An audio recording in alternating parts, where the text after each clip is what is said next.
en 678. Cristina Conchávez, el arte de la militancia. Me preguntó Cristina, ¿qué estás haciendo? Le dije, estoy pintando un cuadro. Entonces me dijo, ¿por qué no me pintas un cuadro? Le dije, bueno, te lo pinto, pues.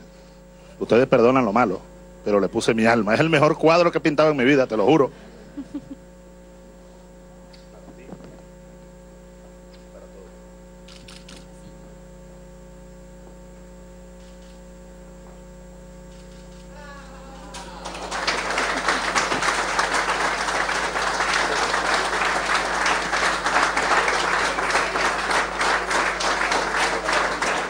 Sí, no lo cree. Mira que no lo cree la gente que yo pinté ese cuadro. Más nadie metió la mano ahí. Me tuve que poner a estudiar teoría de colores, a recordar cosas. Sí, mi reina, te lo pinté a ti. Aquella otra Argentina, a 10 años del Corralito.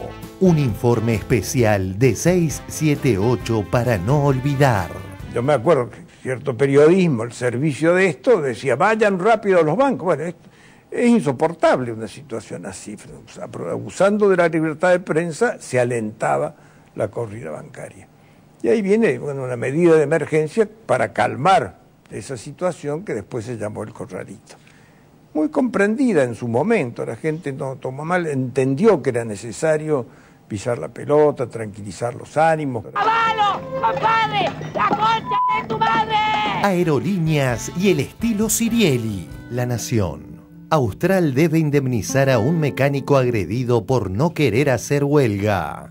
Austral Líneas Aéreas, empresa integrante del Grupo Aerolíneas Argentinas, fue sentenciada a indemnizar con 241.086 pesos con 99 centavos a un mecánico que era agredido por sus compañeros tras no querer formar parte de medidas de fuerza gremial. Comenzó a ser hostigado por miembros de la Asociación del Personal Técnico Aeronáutico APTA, el sindicato que lidera Ricardo Sirieli, a raíz de no querer participar de huelgas. El conflicto docente porteño y el estilo Macri. Las protestas de parte de docentes y estudiantes frente a la legislatura porteña, teniendo en cuenta el tratamiento parlamentario respecto del proyecto de ley del Ejecutivo porteño de la modificación de las juntas de clasificación. Hubo incidentes.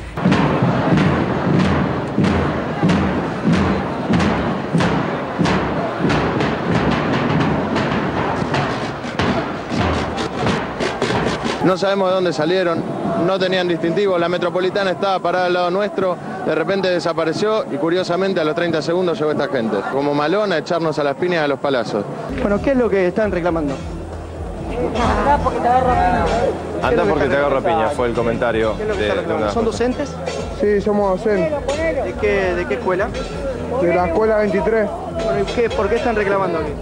Porque nos faltan todas las cosas en el colegio. ¿Qué cosas? Muchas cosas, no hay nada. ¿A usted cuánto le descontaron? Mucha plata. Está bien. Bueno, evidentemente estas personas están... Fito, Macri, Telenoche y Rock and Roll. Hay una que quiero, nada más que me expliques, hay una palabra, un poeta como vos que ha usado tantas palabras para emocionarnos, que es la famosa palabra asco, ¿no? Que fue la que causó más cacareo, como decís vos. Está dentro de la frase que te dije. En el rock and roll la palabra asco es materia de todos los días. Lo siento, no vengo de la política, no vengo de los buenos modales. ¿no? Eso hay que saberlo. El disco lo esloto. Naciones Unidas elabora un índice más complejo que uno que tenga en cuenta solamente cuánto produce un país, que se conoce como el Índice de Desarrollo Humano. Por supuesto que toma en cuenta la producción de un país, pero además considera cuál es el nivel de la educación de ese país, cuál es el nivel de la salud y qué está sucediendo con la problemática de la pobreza. Si uno se para el cursor sobre la Argentina, ahí aparece que Argentina tiene un índice de desarrollo humano de 0,797. Lo interesante, es decir, de 0 a 1 está bastante bien posicionada. Los países azul oscuro son considerados países de muy alto desarrollo. Primer dato a considerar, ¿no? Argentina es considerado por Naciones Unidas como uno de los 47 países de muy alto desarrollo. ¿Sabes que ¿Está Argentina? Sí. Yo sigo hace muchos años este mapa y siempre me sorprendió que aún en los peores momentos, 2001, 2002, las Naciones Unidas también lo consideraban de muy alto nivel. No, en 2001 no. Bueno, en 2005. A partir de 2006. A partir de 2006 Argentina es considerado país de muy alto desarrollo. Varias primaveras atrás el viento cambió y una canción me trajo hasta aquí. No fue más que un signo sutil que luego creció y una canción me trajo hasta aquí. Otro día de magníficas Notis 1. Arte de exportación 1. Más de la voz en marcha. Por esse grande argentino que tem sabido conquistar a grande massa do povo, combatendo o capital. Perón, Perón, você o maior, meu general, você é demais. Perón, Perón, grão condutor, você é o primeiro trabalhador. A única verdade, a realidade. 2. Arte de exportación 2. España se motiva al ritmo de La Mosca. Y España tendrá este himno para salir a la cancha. Sí, la canción de La Mosca, reversionada, por supuesto, por un español con la letra de los propios jugadores. Por eso yo te quiero más. Es una canción que se escucha en los estadios argentinos, se va también a escuchar en Sevilla, pero a favor de España. Pasan los años, pasan los jugadores, es por un sueño que vamos a luchar. Vale la pena, la roja es lo más grande, el público que cante, gritando sin parar. Por eso yo te quiero dar, chicos, mi corazón. Yo te digo a todas partes, gracias por ser español.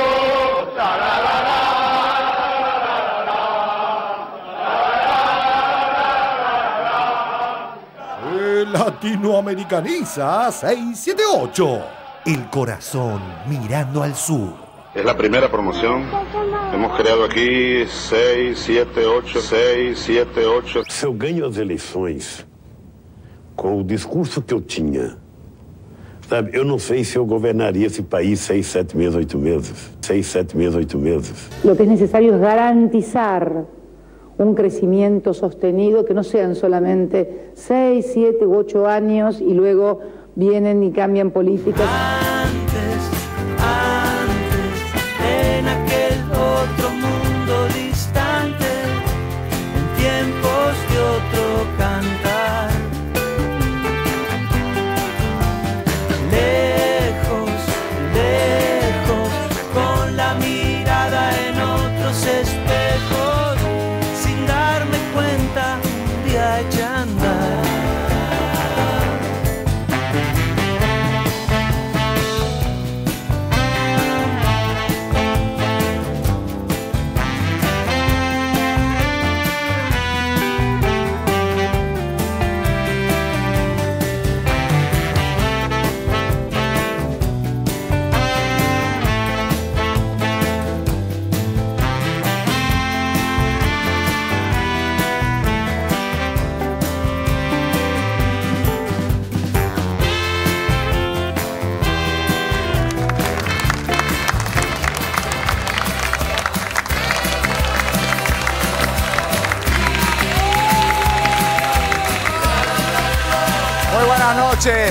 Muy buenas noches, ¿cómo les va? Bienvenidos a 678. Como ustedes saben, los acompañamos durante 1 hora y media con este habitual resumen crítico de lo que ocurre en los medios de la República Argentina. ¿Cómo les va, colegas? ¿Qué dicen? ¿Cómo le va? ¿Todos bien? Muy bien. Alegróme. Hoy está para compartir el programa con nosotros el ministro de Trabajo, Carlos Tomada. Hola, Carlos, ¿cómo le va? Bienvenido.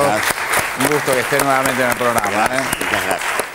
También está con nosotros para compartir el programa Lucio Di Matteo. Hola, Lucio, ¿cómo te va? Bienvenido.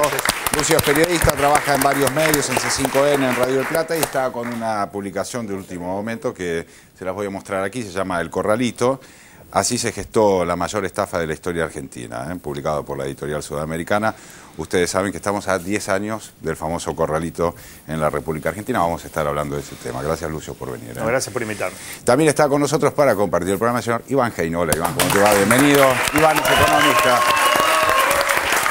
Muchas gracias por venir. Vamos a arrancar con el primer tema del día, tiene que ver con el conflicto docente en la ciudad de Buenos Aires. Viene manifestándose los docentes en realidad contra una medida del gobierno de la ciudad de Buenos Aires, pero hoy, cuando se está esperando el momento en el que se junten los legisladores, apareció un grupo de gente encapuchada que produjo incidentes. Vemos el informe y lo debatimos. El conflicto docente en la ciudad y los incidentes en la legislatura. Encapuchados que se hicieron pasar por docentes provocaron disturbios esta mañana frente a la legislatura. Las protestas de parte de docentes y estudiantes frente a la legislatura porteña, teniendo en cuenta el tratamiento parlamentario respecto del proyecto de ley del Ejecutivo porteño de la modificación de las juntas de clasificación. Hubo incidentes este mediodía.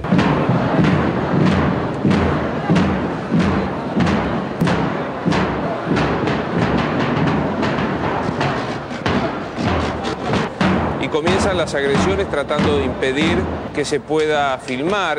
Ahí está, ahí está. ¿Qué pasó, Augusto? Bueno, estábamos en las distintas puertas, nos habíamos organizado maestros autoconvocados que trabajamos en la escuela con nuestros delantales verdaderos porque trabajamos en el aula. Estábamos parados en las puertas pacíficamente cantando, cuando de repente bajó una patota de chicos de entre 15 y 25 años, tapados con pañuelos, y nos empezaron a pegar con palos. Había un patrullero con algunos agentes de la metropolitana cerca nuestro para que vean además lo pacífico de nuestro reclamo. De repente, curiosamente, se va el policía metropolitano y a los un minuto, llega la gente esta como malona a echarnos a las piñas a los palazos. ¿A quién pertenece esta organización social? Este grupo no sabemos quién le está pagando, pero sí podemos saber a quién sirve. Sirve al gobierno de turno, sirve al PRO, que no tiene cara. No se animan a reprimirnos con la policía, porque saben que este guardapolvo es un guardapolvo que tiene respeto en la opinión pública. Estos chicos ni siquiera saben qué es lo que están defendiendo. A ver, me voy a acercar a ver si podemos hablar acá con alguna persona de... Bueno, ¿qué es lo que están reclamando? Anda porque te agarro piña, fue el comentario de una... ¿Son docentes? Sí, somos docentes. ¿De qué escuela? De la escuela 23. Bueno, ¿por qué están reclamando aquí? Porque nos faltan todas las cosas en el colegio. ¿Qué cosas? Muchas cosas, no hay nada. ¿A usted cuánto le descontaron? Mucha plata. Está bien. Bueno, evidentemente estas personas están hablando de una manera no muy buena. Seguramente ustedes habrán escuchado al grupo que estaba atrás de los que fuimos a preguntarle, ponelo, pegale. Sí, así se maneja esta gente. Estos chicos ni siquiera saben qué es lo que están defendiendo. Estos chicos vienen acá porque alguien les paga. Golpearon. Y lo que hicieron fue despejar la puerta para que pueda ingresar un grupo de legisladores y además para disolver la manifestación, que se ve que le molesta mucho a los legisladores que están adentro y que quieren derogar artículos de nuestro estatuto. Este proyecto que se presentó en la legislatura atenta justamente al corazón de la escuela pública. Los concursos y el ingreso a los cargos por oposición de antecedentes, por cursos, carrera, capacitación, antecedentes culturales, es justamente lo que nos diferencia de la escuela privada. En la escuela privada uno entra porque tiene determinado target, determinado perfil y entra. Podés ser amigo de la directora, amiga de alguna maestra, o te gusta la escuela y te anotás y te llaman. En la escuela pública no.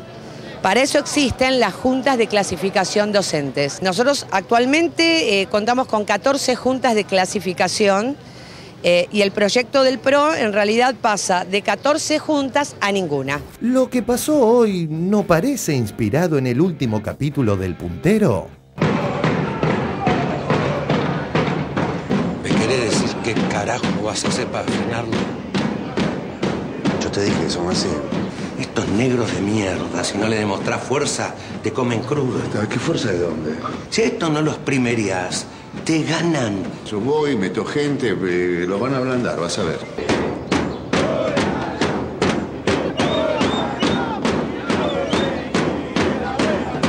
¿Y estos quiénes son? Estos son los monos del sindicato, que se la juegan de barra brava a los putos. ¿Qué te pasa, la concha de tu madre? ¡Aguantá, muchachos! ¡Vamos, aguantá,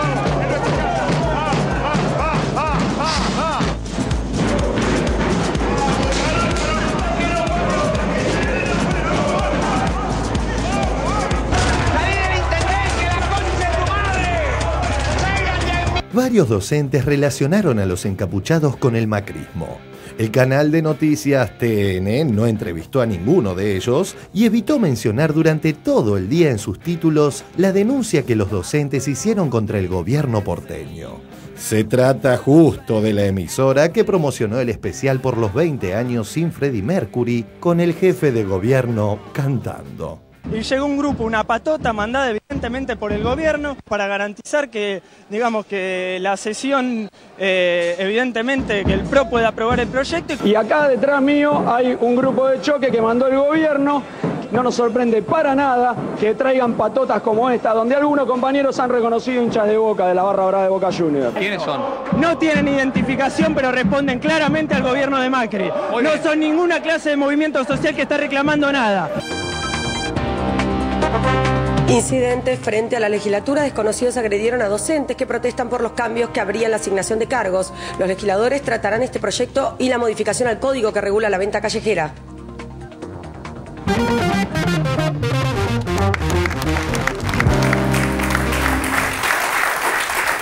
Bueno, muy bien. A ver, ministro, primero una aclaración respecto de las juntas de clasificación, que es lo que le permite a los docentes no solamente nombrar nuevos cargos, sino también designar los ascensos de distintos cargos de docentes. Está compuesto por 6 docentes y 3 miembros, o sea, son 9 miembros, 6 de parte de los docentes y 3 de parte del Poder Ejecutivo del Gobierno de la Ciudad de Buenos Aires. Lo que quiere hacer el Gobierno de la Ciudad de Buenos Aires es sacar esta forma de, digamos, nombrar y ascender a los docentes. Su interpretación, ministro, perdón.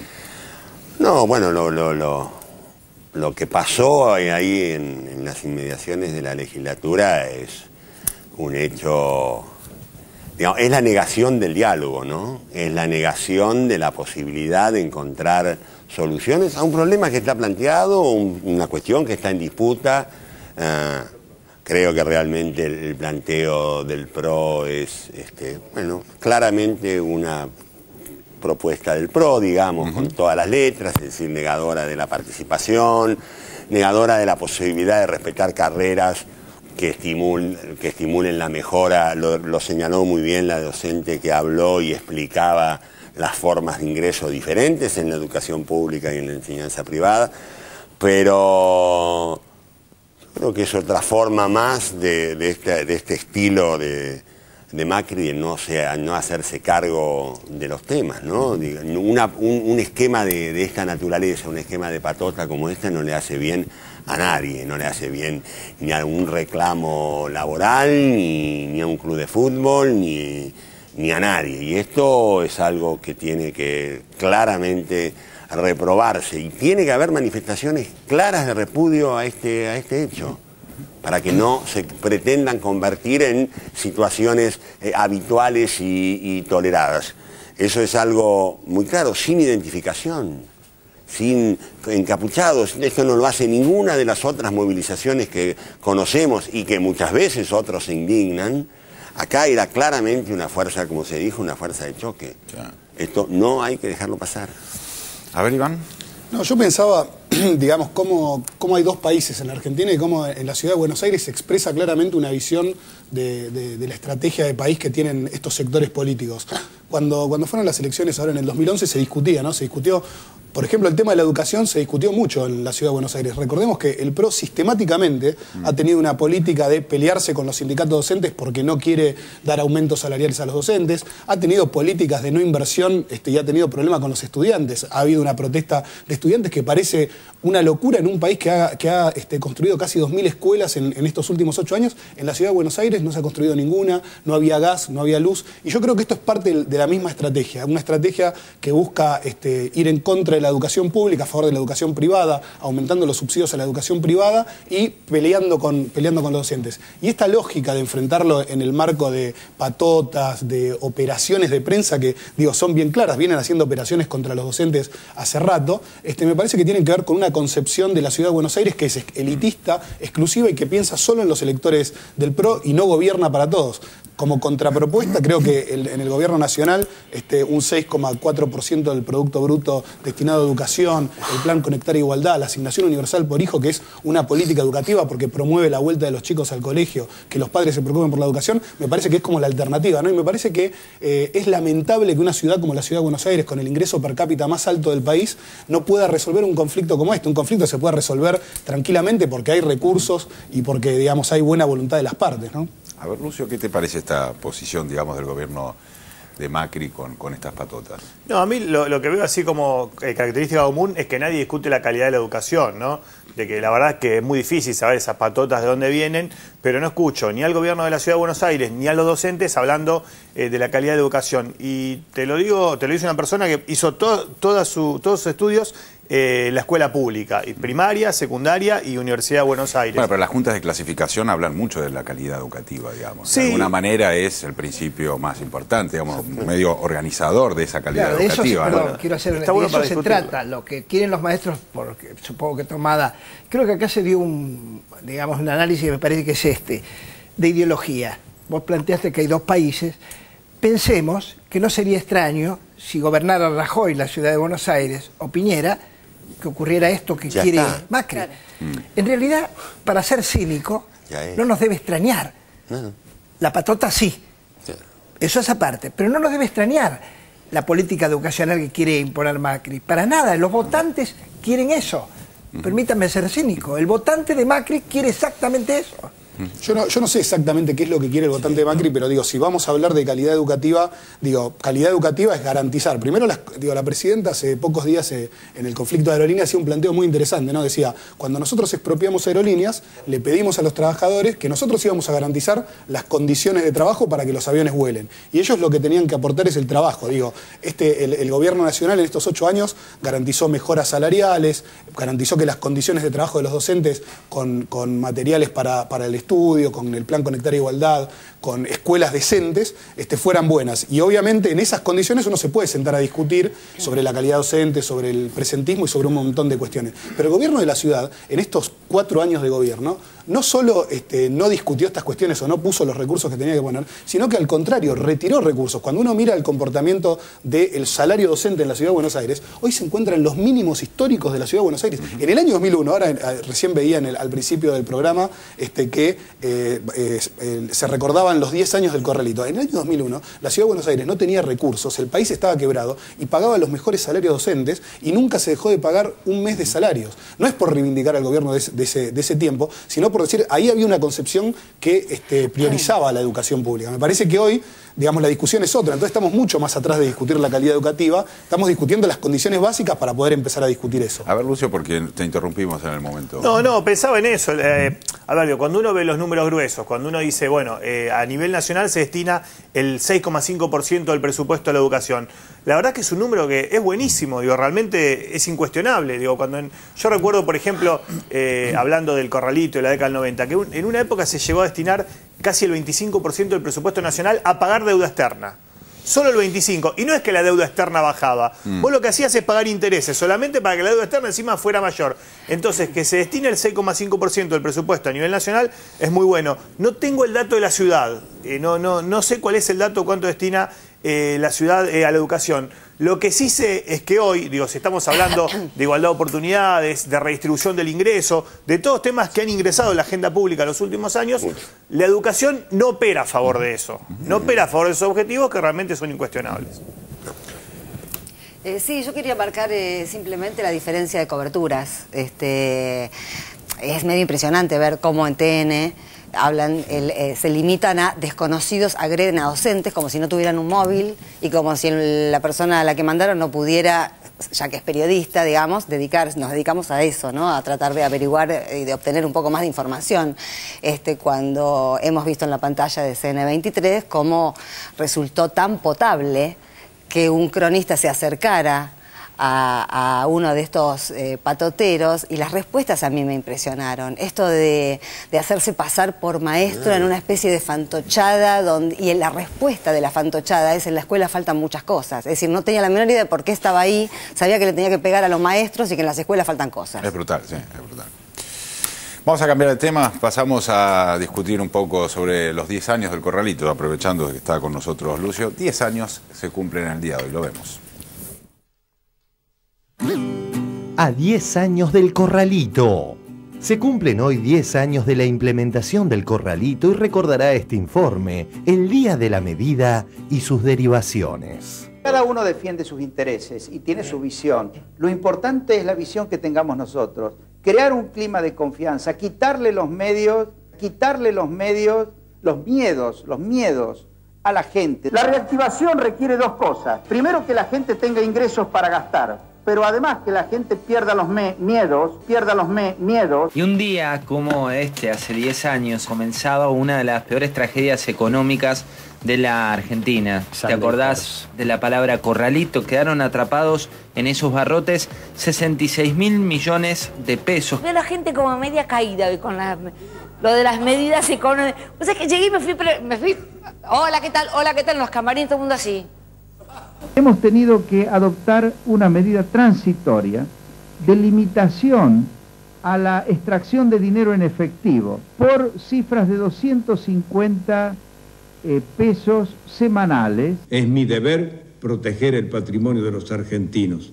Las medidas resguardan a la economía y en especial a los más débiles, preservando sus salarios y jubilaciones. Quedaron atrapados en esos barrotes 66.000 millones de pesos. Sobre el final del gobierno, ¿estabas bien o estabas abrumado? O sea, ¿estabas conectado, estabas en tu máximo rendimiento o estabas pasando un mal momento? No, a pleno, totalmente. Lucio de Mateo, el autor del libro El Corralito, que está acá con nosotros. Contame qué pudiste averiguar de los últimos momentos de la salida de la Rúa, ¿no? Si vos estás tratando de conservar un puesto para el cual trabajaste toda la vida para llegar, por ejemplo, presidente de la Nación, ¿a qué hora llegarías a trabajar? ¿A las 7, 8 de la mañana o a las 12 del mediodía? 7, 8 de la mañana. Él llegó a las 12 del mediodía. El 20 de diciembre él llega a las 12 del mediodía.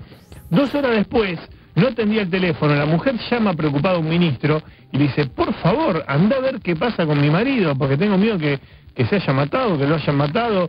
Bueno, el ministro va corriendo hasta el despacho presidencial, abre la puerta y lo encuentra mirando televisión. ¿Qué estaba mirando? Dibujitos animados. No, de verdad. El país en llamas. No, a pleno, totalmente. Terminaron siendo en total 39 muertos entre las jornadas anteriores y el 20 de diciembre. Cuando ya a esa altura ya serían mínimo 20, ¿no? A las 2 de la tarde. Bueno, estaba mirando dibujitos, bueno, lo cual demuestra que una persona que no tenía ni las condiciones ni anímicas ni de salud para ser presidente de la Nación, y menos en un momento como este. Estamos ganando la batalla.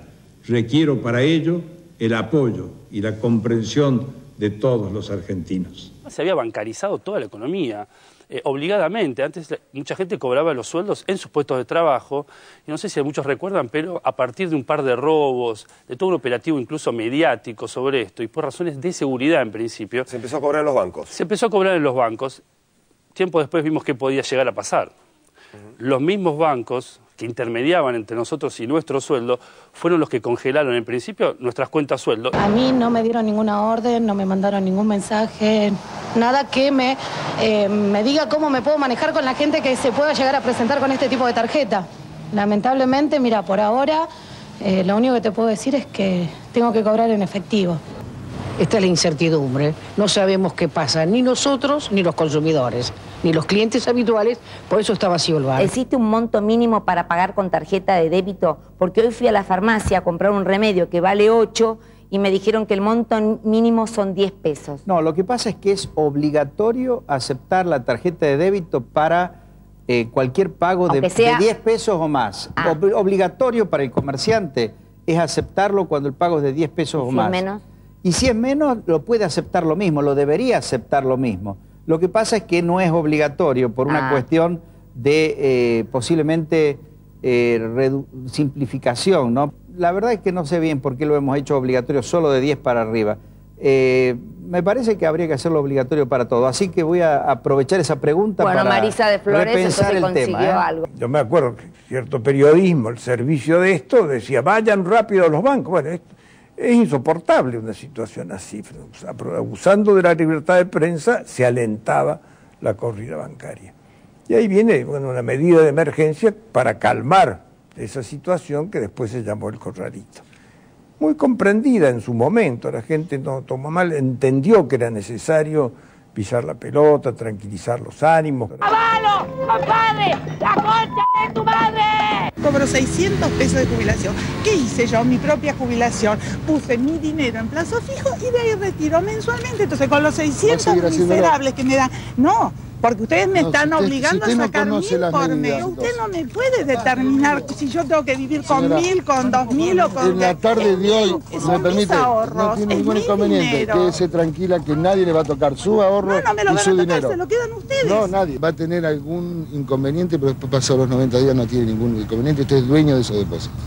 No se lo queda a nadie, no se lo roba a nadie, quédese absolutamente tranquila. Ponemos una bomba acá a la quinta, eso estoy convencida. Muy comprendida en su momento, la gente no tomó mal, entendió que era necesario. Nadie, quédese absolutamente tranquila. Ponemos una bomba acá a la quinta, eso estoy convencida. Usted ponga lo que quiera, yo lo que quiero decir es que quédese tranquilo, yo no me quedo nada, señora. No, usted no se queda, seguro que no me quedo con nada. Yo no dudo de usted, pero dudo de todo. En 6 meses, en este mismo lugar y con estos mismos periodistas nos encontramos.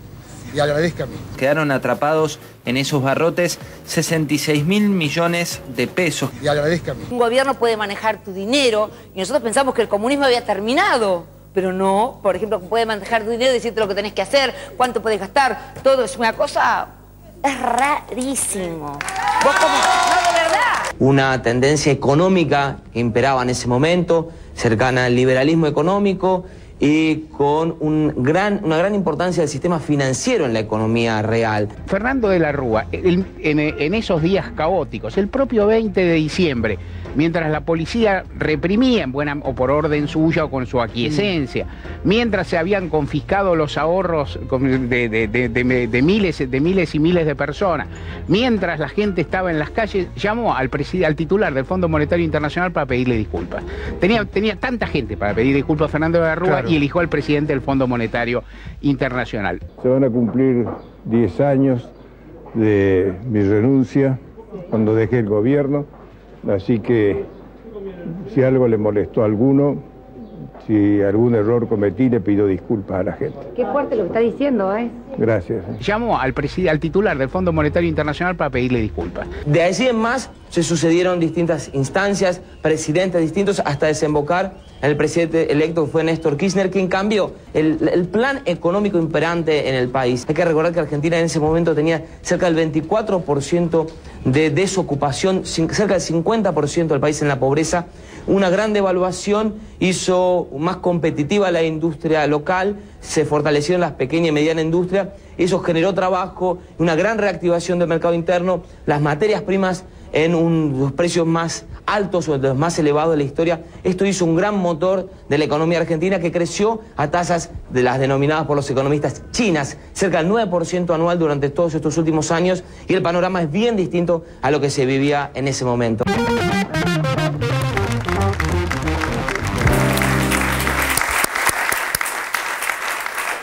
Bueno, muy bien, muy interesante el informe, ¿no? Muy interesante. Me parece que refleja esta cosa que sentimos de alguna manera todos, que es de dónde venimos. De alguna manera estamos viviendo... Y nos reímos ahora porque la situación es distinta, ¿no? Digo, pero la verdad que en el momento no daba ni para reírse. Yo la verdad que creo que fue el libro que tardé más en escribirlo porque cada tanto en lugar de escribir me agarraba la cabeza de las cosas que escuchaba o que leía o que releía. Las anécdotas son pero imperdibles, ¿no? Por ejemplo, Cavallo no sabía usar tarjeta de débito y sin embargo promovía el uso de la tarjeta de débito. Después hay una anécdota que muy poca gente conoce, que en la madrugada del 20 de diciembre la gente indignada estaba a punto de asaltar la residencia Olivos y peligraba la vida de Fernando de la Rúa. Y el único que había en ese momento era un ministro, que era Hernán Lombardi, ¿no? Ministro de Turismo. Y el edecán, creo que era el jefe de la Guardia Presidencial, le dice: ministro, ¿qué hacemos? Y lo mira y le dice: pero yo soy ministro de Turismo. A mí me preguntan, le dice: pero escúchame, le dice, de la Rúa está durmiendo. Al único que te puedo preguntar es a vos, ¿qué hacemos? Y hagamos una cosa, no disparemos contra la gente. Usted hable con un megáfono y dígale que por favor se bajen de los muros de la residencia Olivos para evitar un desastre. Y la gente, sorprendentemente, escuchó el megáfono y se bajó de los muros de la residencia Olivos. Bueno, y anécdotas como esas, montones, lo que muestran es cuán absurdo era todo, por una conjunción de factores, ¿no? Es que ni las políticas funcionaban, ni los hombres eran los adecuados. Estaba pensando en esa idea de absurdo, está condensada en la escena con Susana Jiménez, ¿no? Impresionante, Cavallo diciendo: lo voy a tener en cuenta ahora que me lo dice. Una buena idea. Bueno, hizo un aporte, Susana. Sí. Pero a mí la verdad, ver esto, pues es que yo creo que habría que pasarlo cada tanto, ¿no? Este ejercicio de memoria da escalofrío verlo. Digo, es cierto lo que vos decís, uno se ríe. Sí, porque pasó mucho tiempo. Pasó tiempo, un poco de nervios, pero digamos lo que indigna. Lo que ocurre es que indigna. El final de fiesta de las políticas neoliberales fue en la Argentina, como en pocos países del mundo, un tiro en el medio del pecho de todos los argentinos. Digo, la indignación de la gente y el desprecio y la soberbia con que le contestaban del otro lado es realmente de final de fiesta dramático, ¿no? Y donde este corralito en realidad es como que le viene a poner el moño final, porque veníamos hablando de corralito, veníamos cerrando varias tranqueras, ¿no? Por ejemplo, entre otras, la cuestión laboral. No nos olvidemos que también había un corralito laboral, estaba la ley. Bueno, hay un dato curioso, que Cavallo, por supuesto, instala el corralito y se pelea con todo el mundo, ¿no? Entre otras personas con Rodolfo Daer, que era el secretario general del CGT. Y en un momento Daer le dice: escuchame, Cavallo, no me dejás sacar el sueldo, porque, digo, por si a alguien se le olvidó, el corralito no era solamente sobre los millones de dólares que podía tener algún millonario de los pocos que había en la Argentina en ese momento, alguna empresa, era sobre tu sueldo. Y entonces Cavallo le da como respuesta, como defendió el corralito, dice: bueno, Daer, dice, ¿y vos cuánto ganan en el gremio de la alimentación? Y un promedio de 500, 600 pesos. Le dice: ¿y por qué te preocupas si solamente el 16% de los trabajadores ganan más de 1.000 pesos? O sea, Cavallo defendía el corralito explicando que muy pocos trabajadores ganaban más de 1.000 pesos, que como recordemos era el límite de extracción en efectivo. Entonces, digo, si vos para defender una medida tenés que decir que es bueno que la gente gane salarios bajos, bueno, evidentemente no podés defenderla. Y además, acá hay un economista, un ministro de Trabajo. Ustedes saben que al hacer política se trata de quedar bien con mucha gente y de quedar mal con algunos pocos. El corralito logró el récord de que quedó mal con todos. Fue una medida de política económica que no dejó contento a nadie. Yo creo, digamos, a mí lo que me parece importante de recordar de este evento, ¿no? Del corralito, que fue como el final de fiesta, es quiénes fueron los ganadores. Porque acá lo que se ve en el informe, que está bien marcarlo porque son los responsables políticos, son los que pusieron la cara, y por eso la dirigencia política de esos años no podía salir a la calle después del corralito y después del 19 y 20 de diciembre. Pero lo cierto es que acá hubo una fiesta y los grandes agasajados en esa fiesta fueron los bancos los bancos internacionales, con la famosa banca offshore. Este señor Cavallo, que en los 90 había dicho que si se transnacionalizaban los bancos, los depósitos de los argentinos estaban asegurados. Cuando empezó a haber una situación donde el nivel de endeudamiento de la Argentina no permitía seguir refinanciando las deudas, ¿qué hicieron? Fueron tomando créditos internacionales bajo las recomendaciones del Fondo Monetario, bajo las recomendaciones del Banco Mundial, y la plata que conseguían de endeudamiento que pagábamos todos los argentinos con tasas de interés fenomenales, servían para que estos señores del sector financiero internacional huyeran de la Argentina. Claro, cuando terminaron de salir, el Fondo Monetario dijo: bueno, listo, ¿qué sentido tiene volverle a prestar plata a esta gente?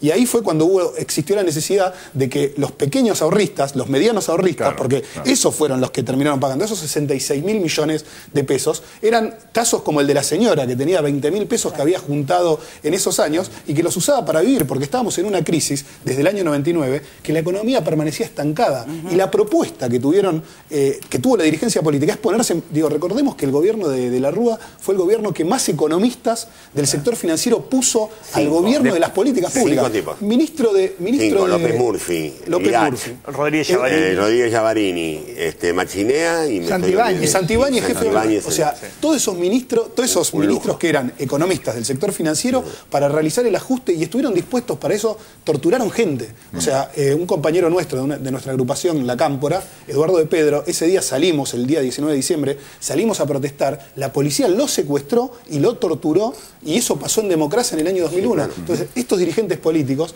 pusieron la cara para que los agasajados de la fiesta, que eran el sector financiero, pudieran sacar toda la plata del país. Entonces, me parece que en la Argentina hay que mirar para adelante, pero siempre teniendo un espejo retrovisor y acordándose qué es lo que pasó. Porque me parece que cuando discutimos de política en la Argentina nos olvidamos que en este país hace solo 10 años pasaron estas cosas. Y todos los que, Luciano, pero todos los que argumentaban y sostenían esas políticas son los mismos que hoy le quieren dar en el 2008, 2009, cuando nosotros enfrentábamos la crisis, nos querían dar las lecciones sobre las líneas de política que teníamos que seguir. Y al hacer exactamente lo contrario, es como pudimos salir efectivamente como se salió, siendo la crisis de la que se salió más rápido en la Argentina de contemporánea, ¿no? La del 2008-2009, la crisis financiera internacional. ¿Cuál fue el nivel de fuga del sistema bancario antes del corralito? Más o menos hay un número, una idea de cuánta plata se fue del sistema. Mira, el máximo que se llega a ir en un día es, porque acordate que el corralito sale el viernes 30 de noviembre en tapa ámbito financiero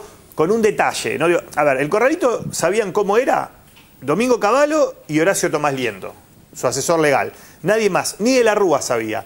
Cuando de la Rúa le mandan el viernes el decreto, de la Rúa, una cosa que hacía con todos los decretos, otra anécdota muy curiosa, corregía puntos y comas.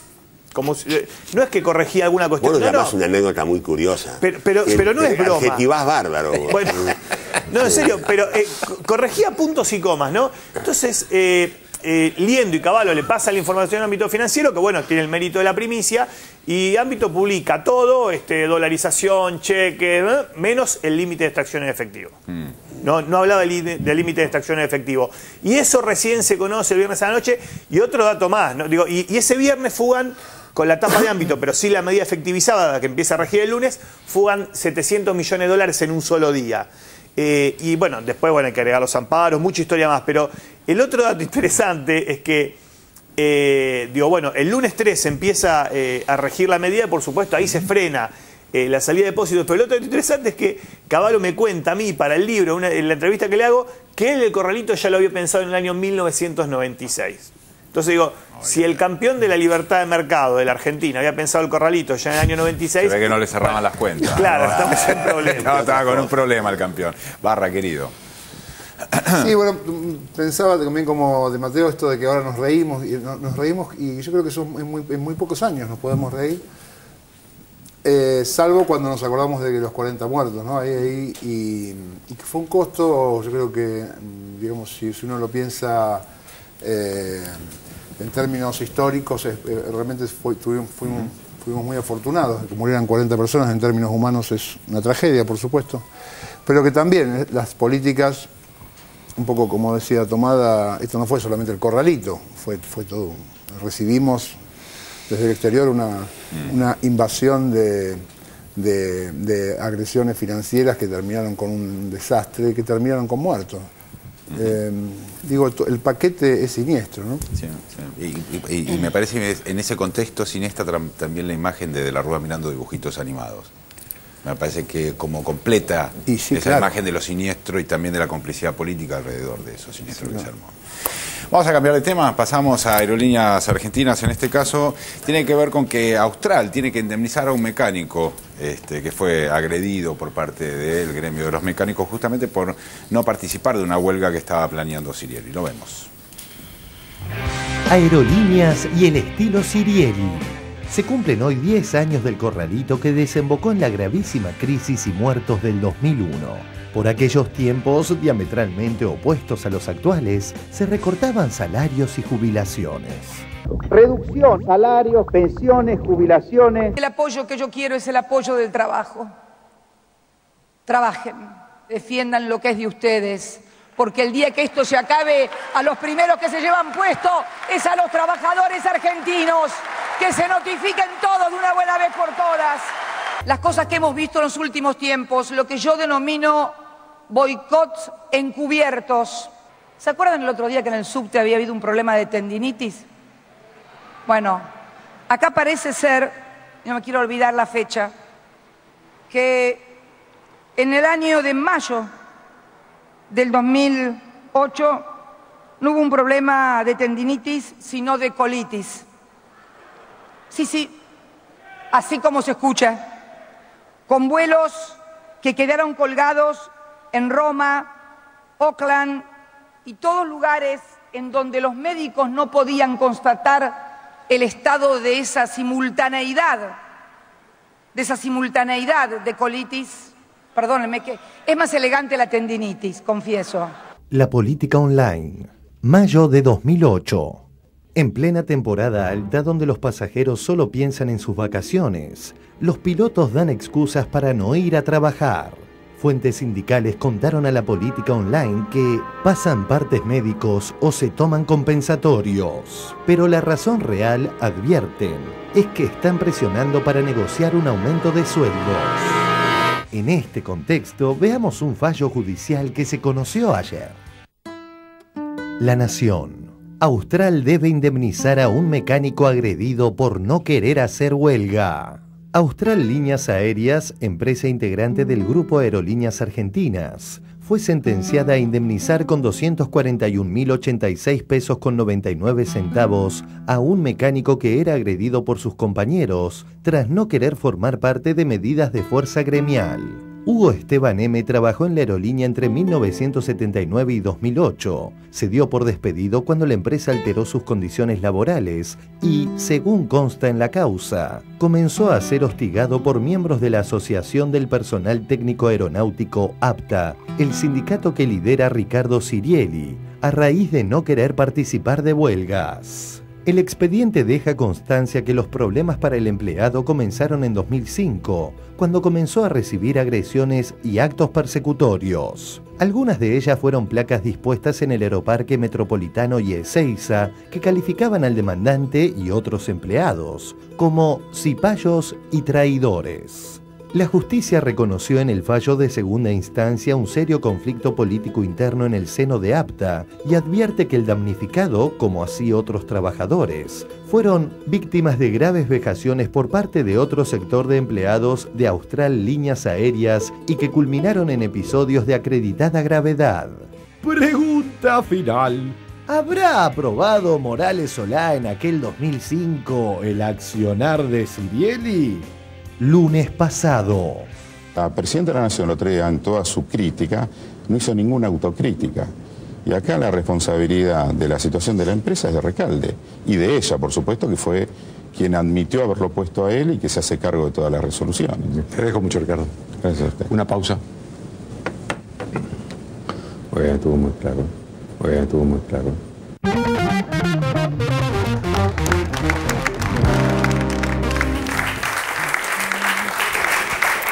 Bueno, a ver, ministro. A ver, lo primero, porque así contada la noticia no se puede confundir. Lo que acá, lo primero que tenemos que decir es que el hecho que provoca este fallo en contra de Aerolíneas Austral de Marsans, el hecho que lo provoca es un hecho lamentable, porque es un hecho de violencia ejercido sobre los trabajadores. O sea, estamos hablando de un sindicato que utiliza la violencia no solamente como elemento de la protesta, sino en contra de sus propios defendidos. ¿Hubo violencia física también o era solamente esto de carteles? De todo. Hubo, realmente nos fajaron, digo, para decir lo que está en el expediente. Ahora, El hecho que desencadena después el juicio es que la empresa, aquella empresa, bien diferente a esta aerolínea del Estado, de todos los argentinos, aquella empresa lo que hace con estos trabajadores que han sido agredidos por sus propios dirigentes, los pone en un lugar, los coloca en un lugar donde los vuelven a fajar, conscientes de que le iba a pasar eso. ¿Se entiende? Entonces, el trabajador se considera despedido. Y ahora gana el juicio. Se considera despedido porque el propio sindicato los maltratan, los agreden, los insultan, los escupen, les pegan, ¿sí? Y luego la empresa no le da una respuesta, una empresa que está absolutamente desmanejada, absolutamente con falta de conducción. Entonces, digo, esto es bueno resaltar. Esto es lo que nosotros venimos diciendo. Ahora, ministro, esto es lo que nosotros no queremos que se repita, estos hechos de violencia, que advierto, me apresuro a advertirlo, no son propios del movimiento obrero argentino. Eso le quería preguntar por su experiencia respecto de los conflictos, a ver si es una cosa común, habitual, que los conflictos sindicales lleven a una situación de esta naturaleza de violencia. Usted como ministro de Trabajo me imagino que debe haber visto varios conflictos sindicales y en este sentido mi pregunta es... varios me parece...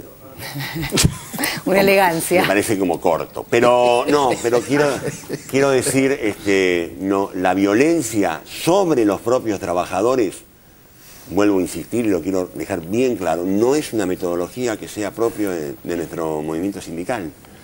Digo, hay hechos aislados, lo sabido, pero son eso, hechos absolutamente aislados. Y en este caso es uno de ellos. Porque acá fue, y eso que también se relata, esta cosa de haber puesto los carteles, los nombres en el piso para que los pisaran todo lo que pasaban, era una situación vejatoria. Y estamos hablando de trabajadores que agreden a otros trabajadores. ¿Quién tiene que pagar esa indemnización, ministro? ¿Aerolíneas Argentinas? Ahora? Como después, lamentablemente lo va a tener que pagar esta aerolínea. Esta aerolínea. Esta aerolínea que tiene, digamos, está en manos del Estado y que no tiene nada que ver con este hecho, porque además su política interna es exactamente y diametralmente opuesta, y lo digo con conocimiento de causa, porque yo también era ministro de Trabajo cuando ocurrían estos conflictos con las aerolíneas de Marsans, ¿no? Okay. A ver, Iván, no, yo lo que pensaba era, en la presentación del hangar, la presidenta dio una idea que es bastante clara, ¿no? Trabajen. Creo que el Estado, hasta el año 2008, Marsans y el sector privado lo que hizo fue vaciar la empresa, vender todos los activos que tenía la empresa, endeudarla, tratar de chuparle la sangre lo máximo que pudo. Desde el 2008 en adelante, el Estado, haciendo un esfuerzo fenomenal, está invirtiendo, renovando la flota, poniendo bancos de trabajo. En el gremio particular de los técnicos aeronáuticos, para los técnicos aeronáuticos, se han hecho grandes inversiones. Se está construyendo el primer hangar desde la época de Perón, lo referenciaba también la presidenta en ese mismo acto. Entonces a mí me sorprende que porque estos no son todos los trabajadores. O sea, hay un montón de trabajadores técnicos aeronáuticos que no están de acuerdo con esta metodología. Hay un grupo de dirigentes... Perdón que te interrumpa, Iván. Tengo casi la seguridad de que hubo hechos de violencia para impedir que los trabajadores de mantenimiento, los técnicos, pudieran ir al acto del hangar. Digamos, esto ya es una metodología interna. Esto hay que, lamentablemente, digamos... Yo creo que ahí ha llegado el momento también de que los trabajadores le marquen a sus dirigentes, porque estos dirigentes atentan contra sus propios intereses. En este caso es extremo, porque digo, hay un maltrato físico, hay una persecución, pero lo cierto es que el planteo, esta lógica que aplican contra los propios trabajadores es la lógica que están aplicando en este conflicto, que es una lógica que lo único que busca es defender intereses particulares de un grupo reducido de dirigentes que, digamos, ¿cuál es la diferencia contra lo que veíamos en el año 2001 con esa dirigencia política dispuesta a entregar la vida de los propios ciudadanos que dice representar a cambio de favorecer al sector financiero?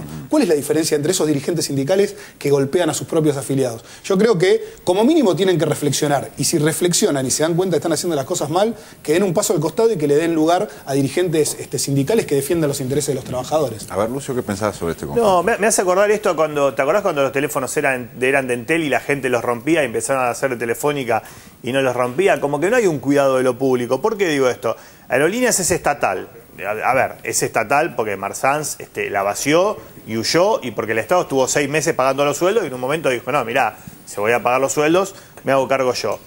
Aerolíneas pierde dinero porque el Estado argentino, el gobierno tomó la decisión de decir, bueno, podemos perder dinero, pero la verdad es que en un país de 4.000, 5.000 kilómetros de largo y unos cuantos de ancho, la verdad es que si no tenés una aerolínea, el turismo se frena. Bueno, es una decisión de política macroeconómica, me parece correcta. Digo, ¿qué es lo que pasa por la cabeza de Siriel y de algunos sindicalistas cuando descuidan esta empresa que es estatal? Digo, pues la verdad que el Estado no es a quien hoy le toque gobernar, el Estado somos todos los argentinos que pagamos nuestros impuestos. Y también lo que me pregunto, seguramente Tomás debe tener una respuesta mucho más elaborada que la mía, es ¿cómo es que Sirieli fue el primer sindicalista que apoyó la candidatura de Néstor Kirchner en el año 2003? Fue subsecretario de Transporte y lo Comercial de toda la presidencia de Néstor Kirchner y hoy termina haciendo eso. La verdad es que no entiendo cómo Sirieli hizo semejante derrotero y termina siendo prácticamente hoy el niño malo en lugar de Pérez Tamayo en aerolíneas. ¿Vos creés que yo tengo una respuesta elaborada para eso? Supongo que mejor que la mía, seguro, con más información. Y así es la cosa. Es una buena respuesta, tiene una elaboración.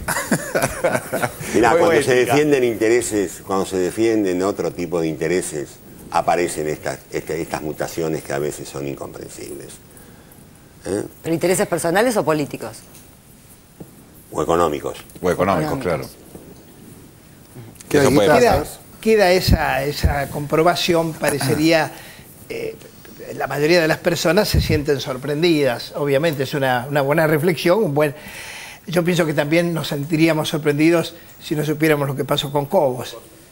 Es decir, siempre dentro de un contexto de funcionarios y de ministros puede ocurrir algo inesperado. En este programa, de pronto algún loco de nosotros se vuelve loco y hace un desastre. ¿Y cómo puede ser?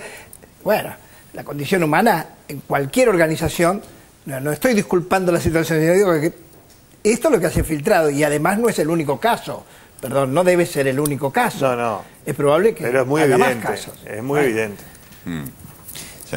Pero quiere decir que Sirieli puede volver a ponerse las pilas. No vamos a ir a un corte, señores, pero algo antes quiero decirles que cuando alguien es una estrella, va a las mejores ciudades. Por eso muchos de los famosos ya eligieron Mar del Plata. Ellos eligieron como vos Mar del Plata, la ciudad de las estrellas.